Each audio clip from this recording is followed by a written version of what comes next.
Okay. All right. So, so the problem that Lance mentioned to us, providentially not telling us that people had thought about this for quite a while, was if you take two division algebras, he probably said division rings, but anyway, you take two division algebras, and instead of taking the tensor product over their common center, you take the tensor product over an algebraically closed field inside both their centers.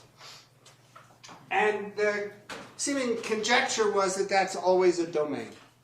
The argument was mostly because, well, in the field, if D1 and D2 are both commutative, it's always a domain, and why wouldn't it be, sort of? Okay, so... Well, that's just because of smoothness. No, it's algebraic closure is required. In order... so, and as I said, the people... So for me, by the way, the complexes are a arbitrary algebraically closed field of characteristic 0. But I do need characteristic 0 as I move along, because I'm going to quote every theorem in algebraic geometry whose proof I can't begin to, all the desingularization and embedded desingularizations and all that kind of stuff I need. And so I need characteristic 0. All right, so the answer, I'll give you right out the answer, which I will explain, is that it's usually a domain, but not always.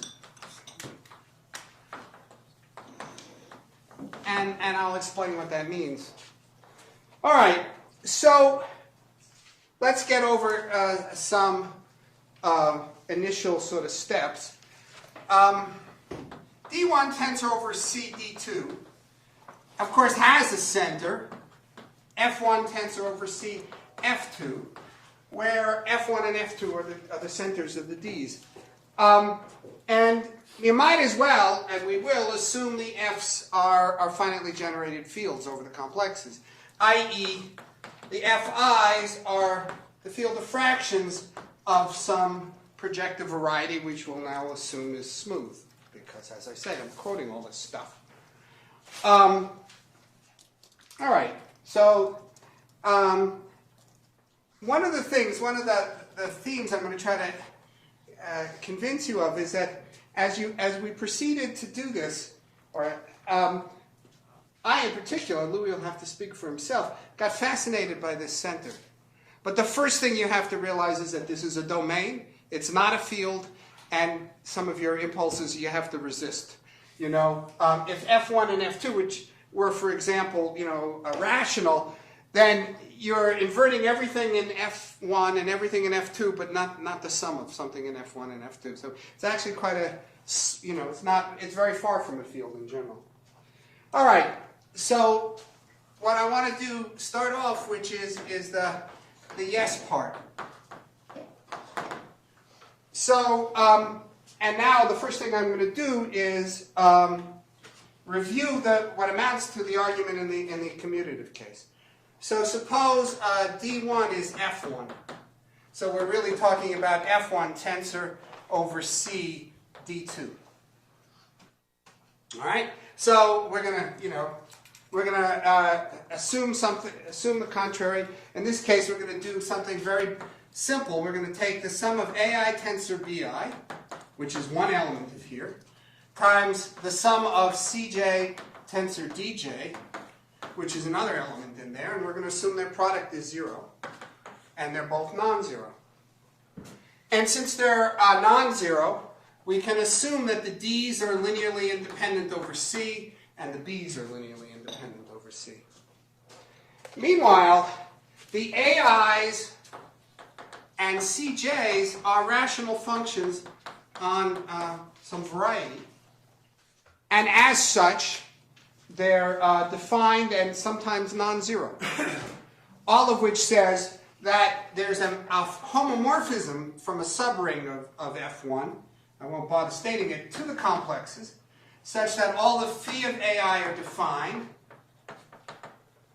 and some are not equal to 0, and all the phi of CJ are defined, and some are not equal to 0. That's just, Zariski density and stuff. So you apply to this equation phi tensor 1, and what you get is the sum of phi of ai bi times the sum of phi of cj dj is, of course, still 0, though it's a different 0. It's in a different ring. And this is non-zero because the b's are linearly independent. And this is non-zero because the b's are linear independent. So you've reached the contradiction that D2 has zero divisors, and you're done. And that's, obviously, basically the standard commutative argument only needed one of the things to be commutative. All right, so that's the first yes answer. Now, let's try to generalize that as far as we can. All right, so the second part is assume D1, well, actually F1, contains R, which is a discrete valuation ring, and I want D1 tensor over F1, and now I want to complete at R. So that's what F1 hat, is the completion at R. I want this to be a division algebra with commutative residue field. So for that I have to recall for all of you is that from the first statement that it stays a division algebra, you conclude now that it's a division algebra of a complete field that it is a non-commutative, it has in it a maximal order, which is essentially a non-commutative discrete valuation ring. There's an S in D1 hat, I'll call it, where, pi S equals S pi, and S is the unique maximal ideal, and what I just assumed is that S minus pi S is L as a field. Okay? Now I basically repeat the argument. Now I'll show you that this is stronger than it might look at first. So let's start off again with this product of the AI, etc., equal to 0. But this time, the AIs are elements in F1 hat, or therefore at F1 rather. So there's some pi to Ni times an AI prime, which is a unit. And Cj's is, I'm doing this carefully, Cj prime pi to the Mj, where the Cj primes are units. They're in S star, units in S star. And so now I can multiply by an appropriate power of pi tensor 1 over there and 1 tensor pi over here, still preserve the product being 0, still preserve the fact that both things are non-zero, and after doing that I can assume all the Ni's are non-negative, and at least one of them is 0, and I can assume all the Mj's are non-negative, and at least one of them is 0. All of which says is that I can assume the AI's are in S, the CJ's are in S, some AI is in S star, CJ is in S star, the units. In other words, there's a map phi from S to L, the commutative residue field, and where some of the AI's are non-zero, etc. It's the same argument. I now apply phi tensor 1, I get the exact same argument. And now I've reduced to the previous problem. I now have L tensor over C D2 is not a domain, and I return to the previous case. And that might seem like, how often do you have these R's, but these discrete valuation rings? But for example, suppose, as was my wont when I started thinking about it, suppose you assume D1 is a prime degree. Then this statement is essentially equivalent to the statement that D1 ramifies at some discrete valuation ring. Okay? And if D1 doesn't have prime degree and it ramifies at some discrete valuation ring, what happens is that the residue field is smaller degree, and you're sort of at least reduced to a smaller example, and you could obviously, but since we don't need it, we just assumed, in fact, if I forget to say so, you might as well assume D1 and D2 are both of prime degree, the same prime. And then the issue then becomes, this is why it's usually true, because in fact, one of these, you take one of these fields, as long as it's not the function field of a curve, anything higher dimensional, has an absolutely huge Brauer group. And a very, very small piece of it is unramified everywhere, is on the Brauer group of the non-singular model. And that's what any counterexample apparently would have to have the property of it, that it's on the Brauer group of the non-singular model. So remember that. Okay. Right. But meanwhile, I want to make a detour. And it's just because it's a lot of fun. And I'll need it later, sort of. And the detour is deciding the center of these things. I mean, assuming you want to understand these Asimaya algebras, D1 tensor over CD2, you probably need to start by understanding their centers. Just the tensor product of two finitely generated fields over C. And it turns out they're very special rings. So for me, I'm interested in the Brauer group, obviously. And in order to be interested in I have to do pick. So we're going to say what pick of those things are, and then we're going to say what the Brauer group of those fields are, or those rings are. Okay, so there's a proposition. So I have to explain the notation. I'm going to use K as a field, which is sometimes finitely generated, and so it looks like F1, and sometimes it's the algebraic closure, so it looks like F1 bar. So now I'm going to say, what is the pick? What's the Picard group of K tensor over C F2? Where you might as well think of K as either F1 or its algebraic closure. Okay? And the claim is it's actually, this is a curiously asymmetric result. Remember, F2 is the function field of a non-singular model V2. So if I extend scalars up to K and then talk about that scheme, I'll just write it as this. Pick of V2 up over K, mod out by pick of the original V2 over C. And turns out, doesn't matter, you don't only need the connected components. And that's the Picard group of this. And it's actually an elementary argument. First of all, you prove this, and then you observe this. And the argument is, I think I have the time. Basically, let's see. I wrote it down. Right.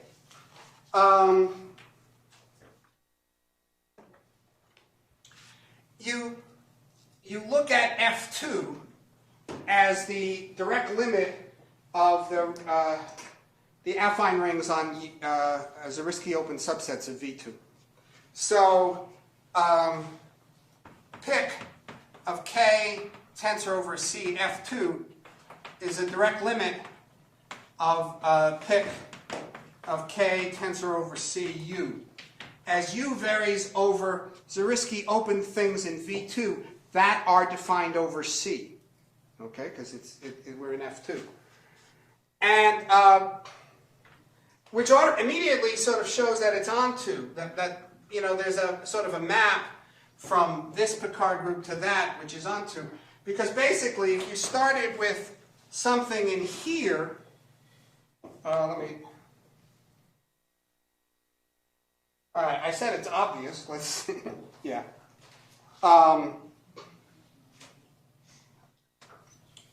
Yeah, this is. I'm just restricting the divisor. I take a divisor, and I think I'll leave it alone, but it's obviously onto. And let's think about the kernel instead. Suppose I have something in here which goes to 0. So what that means is I have something in here. So I have a divisor D, which modulo, which there's a principal divisor because I'm in pick of K tensor U. But this is actually the sum of ni di, where the di's are the complement of u inside V2, because I'm taking the direct limit. And what that really means is that d modulo something trivial is in the image of the divisors defined over C, and hence anything in the kernel comes from over here.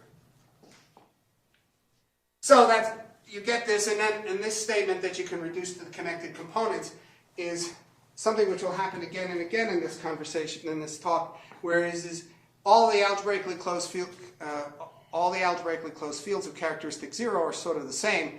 In particular, this Picard scheme, the Picard has these varieties have the same Laurent-Severi group no matter what algebraically closed field of characteristic 0 you use. So that's what the difference is, the Laurent-Severi group, and they're the same. Okay, so there's that. This is two important consequences. One of which is that this group here, this is a quotient of abelian varieties. So, and I'm modding out by the torsion. These guys have the same torsion again. The torsion in the abelian variety is the same no matter what the algebra. So this guy here is torsion free. Okay. Now that rang a bell in my head. I've been around for too long. And when you first studied Asimov algebras, when I did in the 70s, you started looking at these theorems which said that Skolem-Noether was violated, and the obstruction was always in the Picard group of the center. But there's a paper by Max Knus where he points out the obstruction is in the torsion of the Picard group in the center, and so there's no obstruction here. So this was actually suggestive of the wrong answer. That is, I began to feel that Asimov algebras over these fields are better behaved than they turned out to be. Anyway, so the statement then is that the pick of F1 tensor over C F2 is torsion free, and pick of F1 bar, the algebraic closure over C F2, is torsion free divisible, which will mean for us cohomologically trivial. Okay, so that's the Picard group. The next result I want to mention, or I want to move towards, because I don't get to it right away, is to understand the Brouwer group of this commutative ring F1 tensor over CF2. And the first step to doing that is to observe that this is true. If I take the algebraic closures separately of F1 and F2 and then take their tensor product, the claim is that's the zero Brouwer group. As I said, that's not an algebraically closed field. It's very small, far from it. It's got tons of, but nonetheless, it's zero. And the proof goes in two steps. The first step is that suppose I start with an unramified element. That is, I start with an alpha in the Brouwer group of V1 crossover CV2, over V1 and V2 as function fields the Fs. So what I mean, remember they're non-singular projective. This is one of that small guys who are in the Brouwer group of the non-singular model. I want to claim that that goes to 0 in here. That this guy always kills it if it starts over here. So the argument there is, let's see, what do I want to say about that? Ah, yes, right. Because of this, the same theme, I'm going to write the Kummer sequence turns into a short exact sequence in Brouwer groups and cohomology. So you have pick of V2 cross over C mod n pick. I'll do this for an arbitrary n, and then I'll get that goes to H2 of V2. I did C over C with mu n coefficients that goes to the n torsion in the Brauer group of V2 over C, which goes to 0. Okay. Now, there's a map from here to here. This next one is the same sequence over F1 bar. Pick of V2 over F1 bar modulo n pick of V2 over F1 bar. Goes to here, H2 of V2 over F1 bar with mu n coefficients. Goes to the n torsion in the Brauer group of V2 over C over F1 bar onto. Okay. Once again, all algebraically closed fields of characteristic 0 are the same. And so this is the Néron-Severi modulo n times the Néron-Severi, as is this. So this is the identity. The comparison theorem says that when you have finite coefficients, the atoll cohomology is the topological cohomology. Again, these are, since I did C, F1 bar is actually C, right? It's an uncountable algebraically closed field. So this is equal. And that means that these are equal. Which seems somewhat stronger than you would think. That means if I start with something here, it actually comes from the Brauer group over here. If it's in the Brauer group of V2 over F1 bar, it's in the image of the Brauer group of V2 over C. So that's actually why the proof works. If I started with my alpha here, it is certainly, going to, I'm restricting, if it's V2 cross V1, what I'm doing is restricting to the generic point of V1 and then taking the algebraic closure. So my alpha is certainly in here, okay? Therefore, it's in the image of something from over here. So anything in here, by the way, clearly goes to 0 in F2 bar because, that's the function field of V2. So I subtract it off and it's already 0 over here. So now alpha is the sum of two things, one of which goes to 0 in F1 bar and the other which goes to 0 in F2 bar. So that part is good.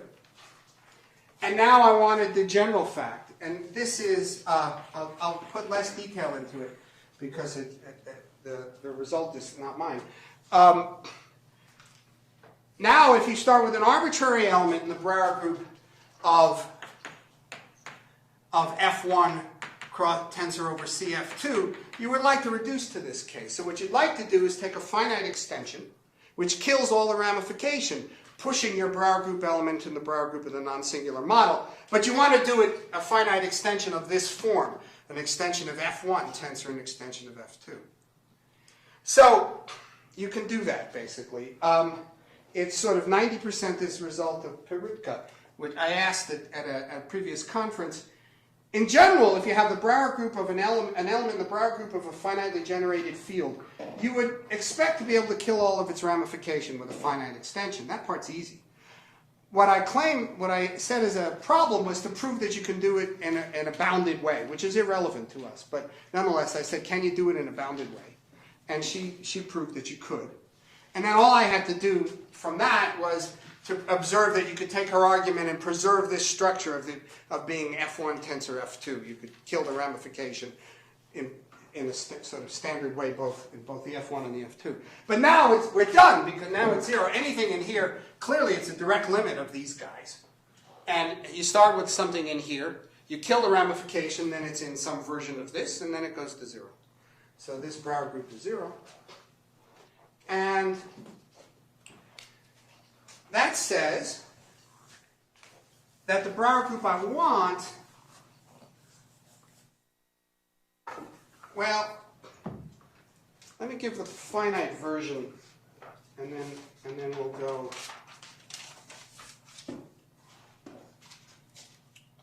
So this is an old theorem in De Meyer and Ingraham, which says if you had, notice by the way that one nice thing about it is that whenever, in characteristic 0, all my field extensions are separable. Any field extension, F1 prime tensor F2 prime, is a separable ring extension. So we're in everything is atoll.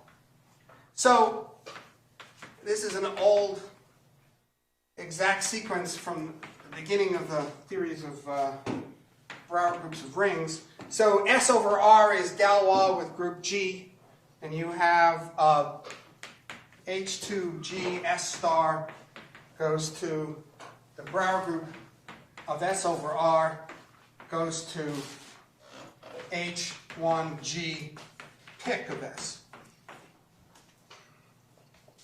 Really, what it's doing is it's measuring how far an element in the Brauer group, S over R is a Galois extension of commutative rings, but you're asking, is it a cross product, which is what these guys define. And the obstruction is this H1G pick. Now, of course, we don't care if it's a cross product for our given S. I'm happy to enlarge S, and, all the way up to F1 bar tensor over C F2 bar. So really the question is, what happens to this obstruction as I extend F1 and F2 forever? And the answer is it's 0. Because pick of, well, let me put it this way. I had to be a little bit careful. I had to change. So the claim is, if GI is the Galois group of Fi bar over Fi, so it's the absolute Galois group of the Fi's, then G1 direct sum G2 is the Galois group of this F1 tensor F2 bar over F1 tensor F2. So my situation is, I want to prove that this G1 bar direct sum G2 bar with coefficients in F1 bar tensor over C F2 bar star onto the Brauer group of F1 tensor over C F2. I want this to be onto. And by this exact sequence and taking direct limits, the obstruction is, it's to prove that H1 G1 bar direct sum G2 bar with pick of this guy, F1 tensor over C F2 bar, that is 0, because that's the co-kernel maps to that. So if I show that 0, I'm done. But this is the direct limit of things like that. Actually, I did it I did it that way. It's a direct, as I vary F2 over finite fields, this is the direct limit of these guys. These guys are all torsion-free, divisible. So these all have not trivial cohomology, profinite cohomology, so these are all 0, so these are all onto. And what that really says is that I can basically write down the Brauer group of F1 tensor over C F2. Just using Hochschild-Serre, you get the Brauer group F1 tensor over C F2 is isomorphic to the Brauer group of F1, direct sum the Brauer group of F2, direct sum, I'll write it this way, image of sim. And I'll tell you what it, sim G1 bar, G2 bar. It's a little bit complicated and I just made that up. But what I mean is the following thing. In the Brauer group of this ring, there are symbol algebras. You take an A1 from F1, an A2 from F2, and you take the symbol algebra A1, A2, arbitrary size. And all of those guys, that's what's in here. It's basically some image of the direct limit of Homs of G1 to mu n, G2 to mu n, direct limit over the n's. It's that game where you always have to take the tensor and then take the direct limit, because if you take the direct limit and then take the tensor, you get 0. So that's why I write it this way, because otherwise it's confusing and not helpful. What it really is these symbol algebras. But when you look at the proof, let's go back here. The proof, I didn't say this was injective. There's a kernel. The kernel comes from the invariant elements of these Picard groups. They got a lot of those. These Picard groups, remember, are these, a billion varieties. You got a lot, huge Picard groups. So you know that there are a lot of relations in here. This is, there are a lot of relations beyond just the direct product of the, the cyclic images of G1 and G2. So that actually suggested where to find the counterexample. First of all, you understand that when you see this direct sum, you might feel what the direct sum means is that the division algebras from D1 can't have anything from F1, can't have anything to do with division algebras from F2. It's a direct sum, there's no cancellation among them. So it seems a little odd. But remember that this business about having a zero divisor is really about the index of the algebra, how big the algebra is, the smallest algebra is that represents it. And the way the example is going to work is because there's a lot of relations in here, you can essentially play with those to write your algebras in shorter ways. Basically our example is going to be the sum of two symbol algebras, which is really one symbol algebra, entirely because of the relations in here. And that's how it works. Okay. So, but also remember from what I said at the beginning that I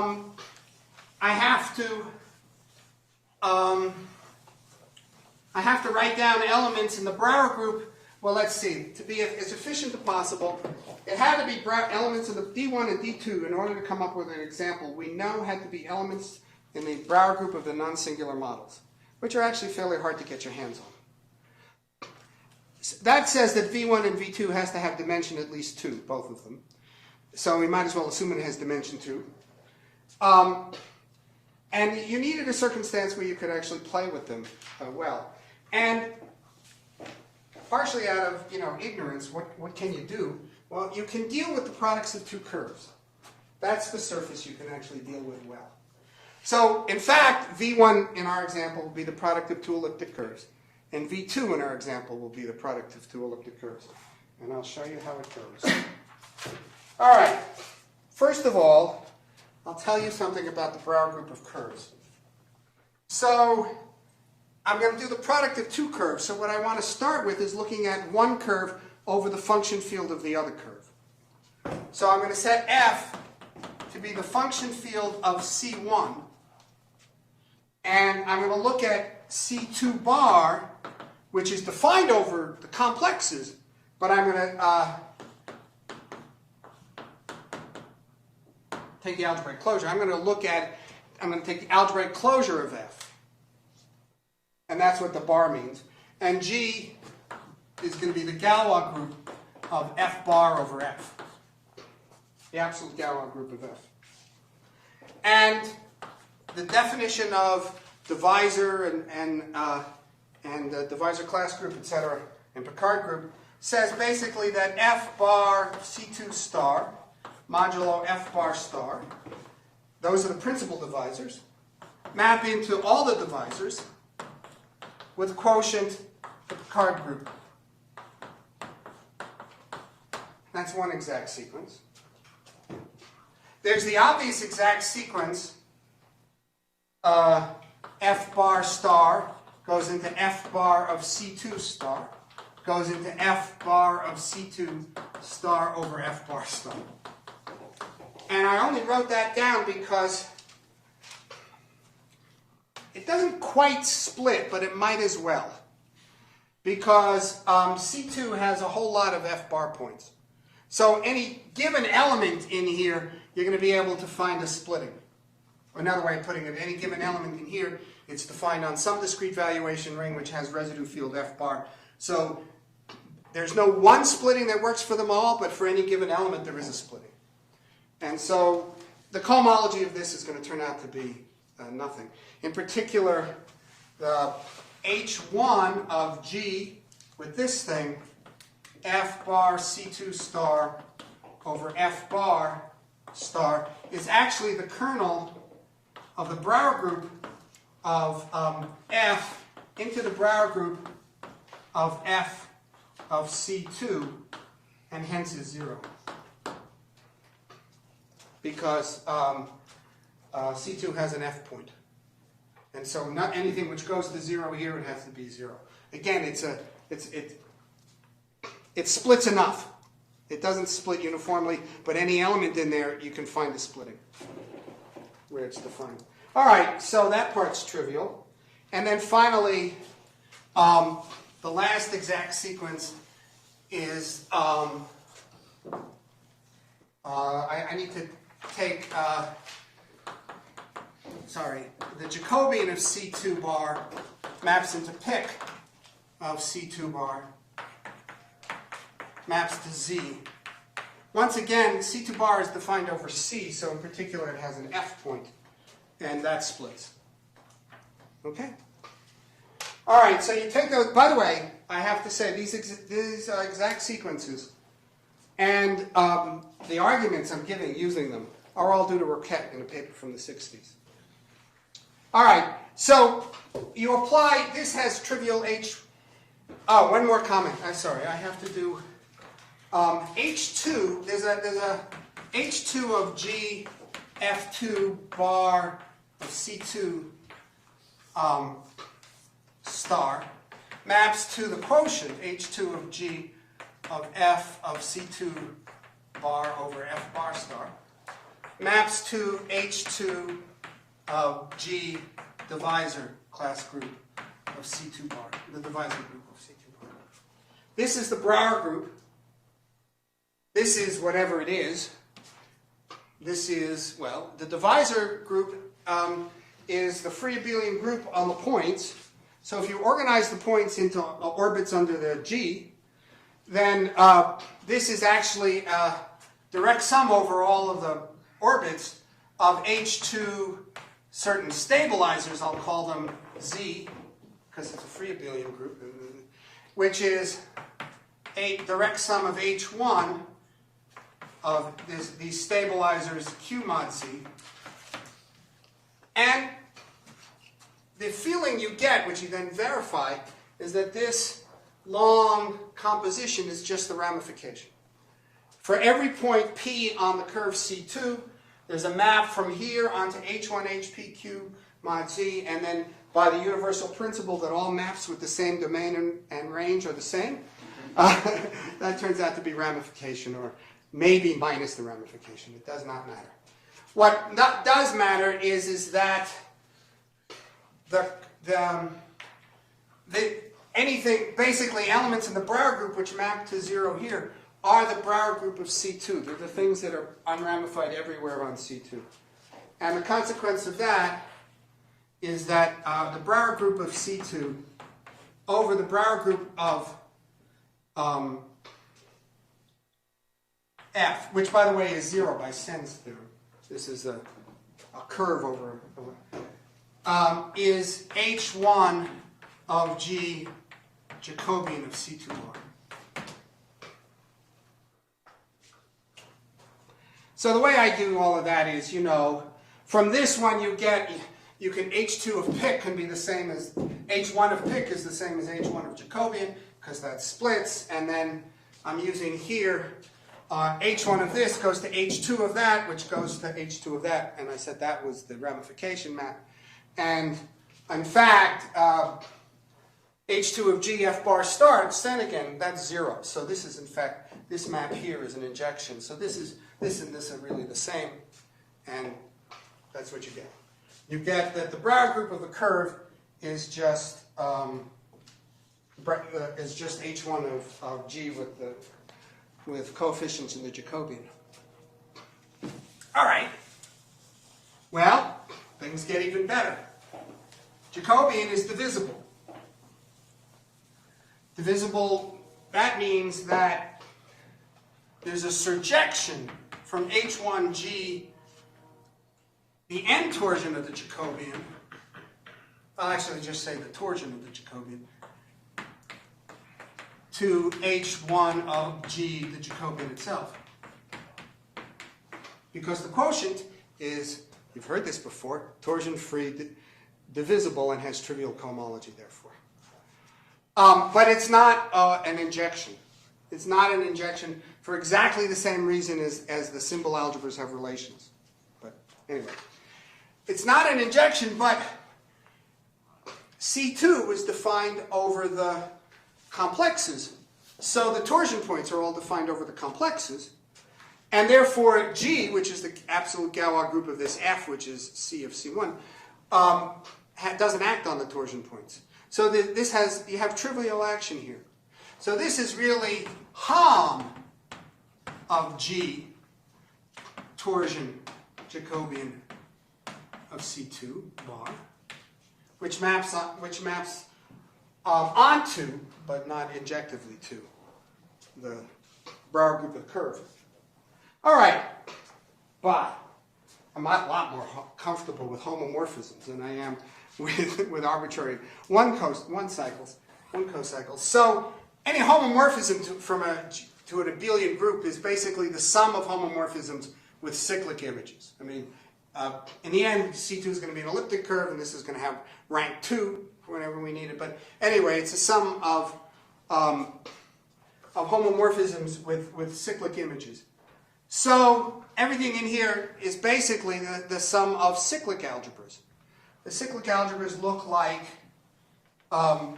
when you take them into the Brauer group, L of C2 over F of C2, and a cyclic extension, but it's an extension of the coefficient field F, comma, sigma, comma, GP. So you have say an n torsion point on the Jacobian, on C2, on the Jacobian of C2, and so n GP is, NP is n0. Well, let me put it, that's in the elliptic curve case. It's n times, you have a divisor which represents the n torsion point, so n times the divisor is principal GP. It's a wave function. Okay, one final comment. Products of these things make up the Brauer group of C2 over F. That's not what we wanted. What we wanted was the Brauer group of C1 cross C2. That was the surface we needed. But we're almost there. You ask yourself, when does one of these cyclic algebras actually be unramified over C1? And the answer is very simple. L over F has to be unramified over C1. F, remember, was the function field of C1, and L is... So, for this guy here, I'll call it alpha, to be unramified, to be an element of the Brauer group of C1 cross C2, it suffices that L be an unramified, represent an unramified cyclic cover, that there be a C1 prime over C1, an unramified cyclic cover of C1. C of C1 prime is L. C of C1, remember, was F. And you get an everywhere unramified Galois extension. And when you have that for your F and your L and your F, then it's unramified on C1 and C2, and so it's an element on the Brauer group of the surface that we're talking about, C1 cross C2. All right, so in fact, you know what it looks like in that case. What it looks like is a symbol algebra, GP over here, say an n symbol algebra, and what I'd call HQ over there, where Q is now hard to recognize n torsion point on the Jacobian of C1, because it's that's what the unramified covers look like. They're nth roots of n torsion points.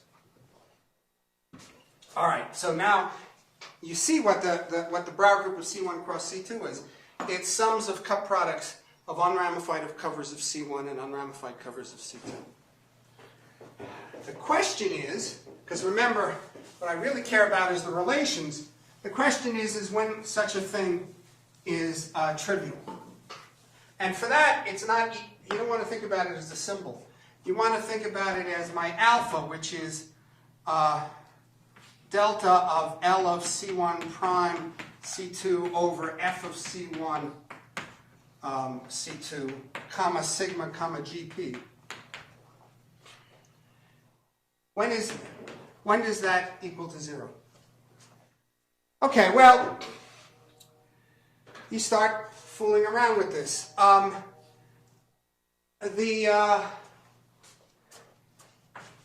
this cover induces a cover of Jacobians.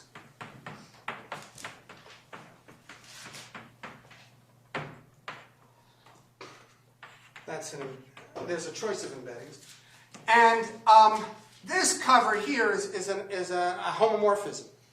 It has a cyclic kernel. It has a kernel given by addition by some n-torsion element Q. That's the Q that's important, because the statement is this is 0 if and only if there exists a homomorphism H from C1, let's say the Jacobian of C1 prime to the Jacobian of C2 such that that Q goes to that P. This is not this Q, which erase that. The reason that was a torsion point on Jacobian of C1. This is a torsion point on the Jacobian of C1 prime. But that's the condition. And the way you prove it is, well, you know, these are one cocycles in a group. You say, well, that means that there's a point on the Jacobian which has the following properties. And you work out what that means, and you use the magic of curves. And it actually just means that there is this map. Now, all right, so there are two conclusions before I say that, let me now say all the C's are elliptic curves. So we're just going to identify all the Jacobians with the elliptic curves themselves. That'll make everybody's life easier, and that's all we need. So, and there are two conclusions about this. One of which is that if you have E1 and E prime, E1 and E2, and they're not isogynous, no homomorphisms between them, then if I form this cup product of the unramified cover of E1 and the unramified cover of E2 over E1 cross E2, it's never split. It's always a division algebra. I'm going to make, now n is going to be a prime, so I'm not going to worry about it. Not split means division algebra. So I'm going to start with E1 and E2 not isogynous. Okay. But I'm going to build an E3 and an E4, E3 which is isogynous to E1, and E4 which is isogynous to E2. And I'll basically do one of them and I'll do the other one. So what I'm going to do is I'm going to have an E prime, which is a cyclic cover of E1. You can always do that. The torsion points have rank 2. And I'm going to mod out by the other torsion point and call that E3. Okay? And this cyclic cover is given by the pth root or the nth root of some A1. And this cyclic cover is given by the nth root of some A3. So with this picture, when E1 is isogynous to E3, I have an A1 comma A3, which is trivial over E1 cross E2, or more properly, the function field of E1 cross E3. Play the same game with E2. I have an E prime goes to E2 and E4. Same game. Here I have an A2 comma A4, which is trivial over that product. Now look where we really want to look, which is C of E1 cross E2 cross E3 cross E4. That's my V1 that we've been talking about. That's my V2. And look at, over this guy, A1 comma A2 tensor A3 comma A4. This is a division algebra because E1 and E2 are not isogynous. This is a division algebra because E3 and E4 are not isogynous. By the way, just to get priorities straight, there's a paper of Koyo Telen where in the quaternion case, he says that if they're not isogynous, the product is never trivial. His argument is actually good for any symbol algebra when you read it, but he needed quaternion, so he only stated it. But the other side of it, which is if and only if it wasn't in there. but he had one direction. Anyway, this is a division algebra and this is a division algebra. But since A1, A3 is trivial, that means that, I gotta do this right. A1, A3, I never do this, is trivial in the Ferrari group, which means that I can multiply this one by that one. And so this is A1, A2, A3. Same thing.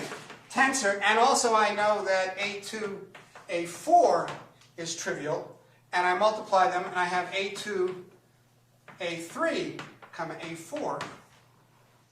And so this tensor product is this tensor product, and this algebra is this algebra, and that algebra is that algebra. But they have the nth root of A2, A3 in both of them. So this tensor product is not a division algebra. So they have a common subfield, and we're done.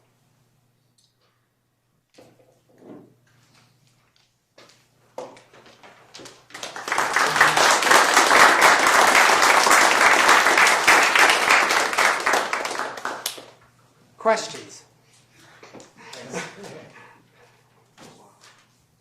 Bad sign.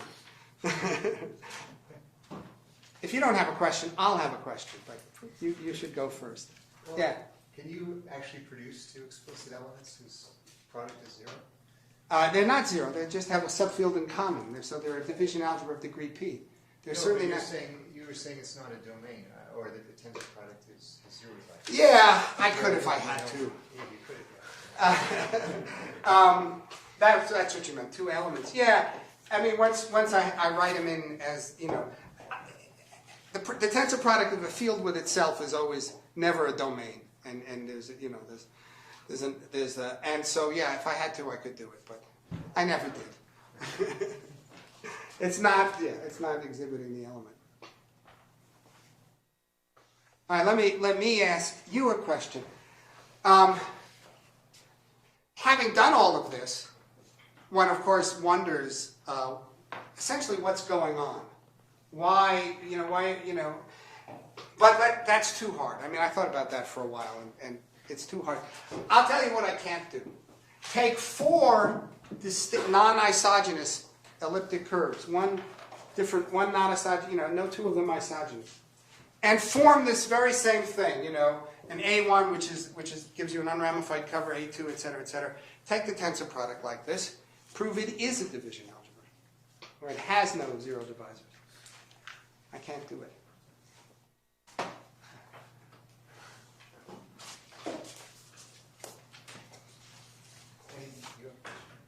And let's thank the speaker again.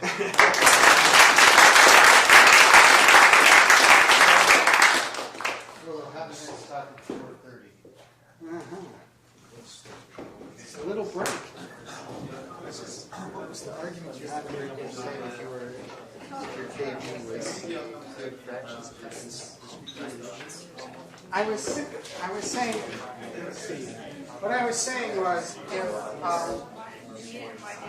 I had a discrete valuation ring R in F1, and I had D1.